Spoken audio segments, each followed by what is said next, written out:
In this video, we are diving into a fascinating topic and concept that you've perhaps never really heard of before, but oh my gosh, will you love it once you understand it? It's one of my favorite things to talk about and so mind blowing.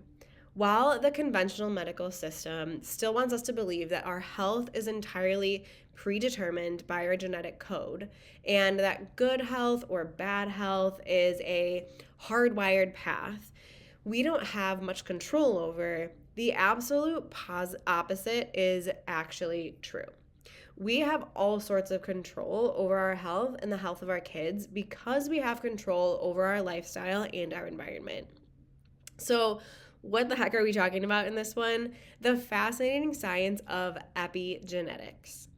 Our health isn't just about genes and what you're born with, it's about how your environment, your decisions, and even your thoughts can directly influence your genetic expression.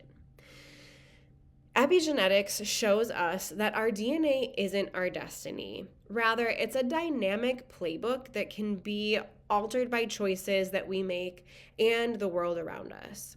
This conversation and topic of epigenetics is 10 times, if not 100 times, more important when it comes to the health of our kids because the environment that they are surrounded with is extremely important to the growth and development of their delicate little brains and bodies, and the early years are the most formative and important.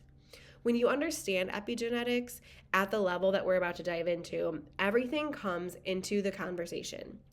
Everything from the foods that we eat, the products that we use to clean our house, and what we use to wash our clothes, and it even includes our thoughts, sleep schedules, and our ability or inability to adapt to stressful situations. If you're always wanting to feel more in control of your family's health and well-being, then get excited because once you understand the science of epigenetics and how God really designed us to be healthy, resilient, and adaptable, you'll become more confident and more empowered than ever before. Let's lean in, get ready to have your mind blown, and please share this fascinating and important concept with as many people as you can. All right, so one of the most clear examples of epigenetics in action is research that has revealed that early life experiences, including prenatal stress, can significantly impact a child's development through epigenetic changes.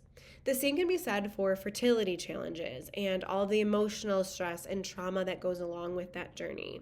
One big study that you can look up is the epigenetics around 9/11 and the people that were pregnant during that time and how they have researched the children from that experience. Look it up. It's amazing.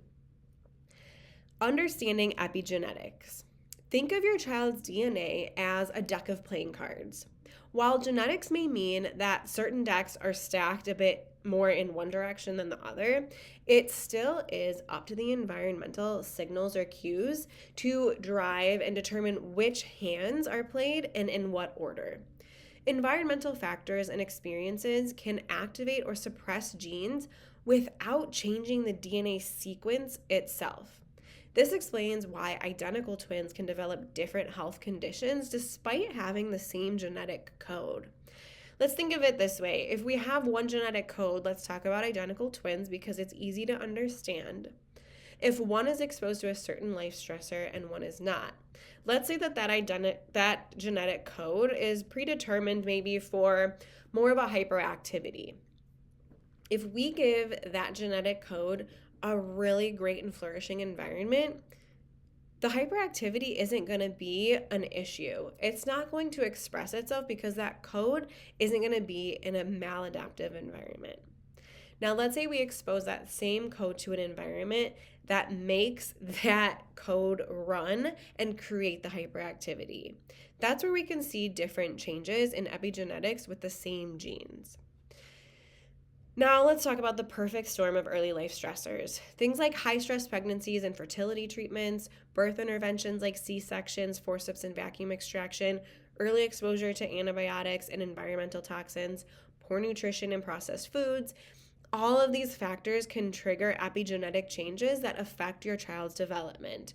Now, put on the brakes. I'm not saying that what you had to do or what happened during your pregnancy or to get pregnant or your birth is bad and that you made a wrong choice.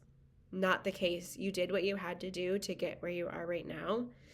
And epigenetics are not set in stone. They can always be changed, and you can always put them in a better environment. Let's connect this all to your child's nervous system. These early life stressors that they have had can create subluxation and neurological dysfunction. This leads to what we call dysautonomia, which is an imbalance in the nervous system. The vagus nerve, which regulates everything from digestion to emotional well-being, becomes compromised and dysfunctional. It can no longer tell that sympathetic or that fight or flight to calm down. These neurological challenges then trigger a cascade of health issues that can actually spill over into future generations. So let's say we just leave these epigenetics how they are. We don't try to change the environment or don't try to change how they're being expressed. Those same genes, how they are functioning, can then get programmed into future generations. A lot of people talk about generational trauma right now. Think about that as that's where it's coming from. So, what conditions are connected to this epigenetic influence? Obesity and metabolic disorders.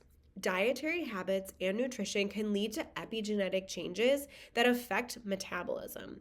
For instance, excessive intake of high-fat or high-sugar foods during childhood can modify the gene expression patterns related to fat storage and glucose metabolism.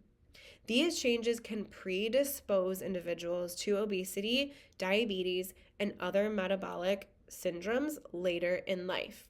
Again, predispose. It doesn't mean they can't be changed, but if they continue on that path, those are the things that they will encounter in the future.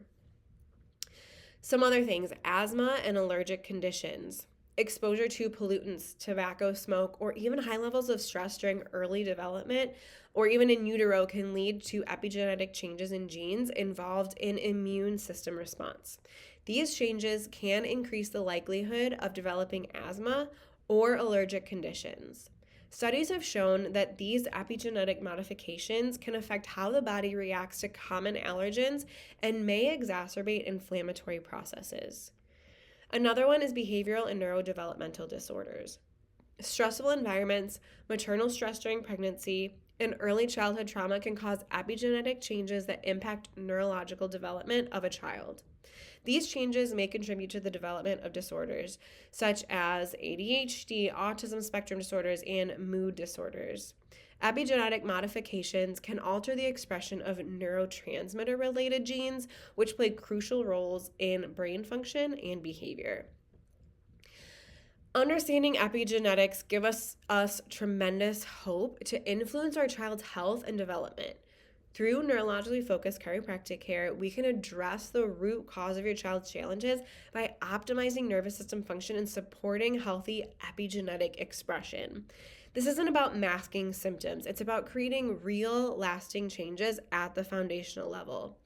To learn more about epigenetics and the perfect storm, you can click the link in our bio on Instagram to find all sorts of resources, from articles to videos to podcast episodes that break down this important concept in the most simple and easy to understand way.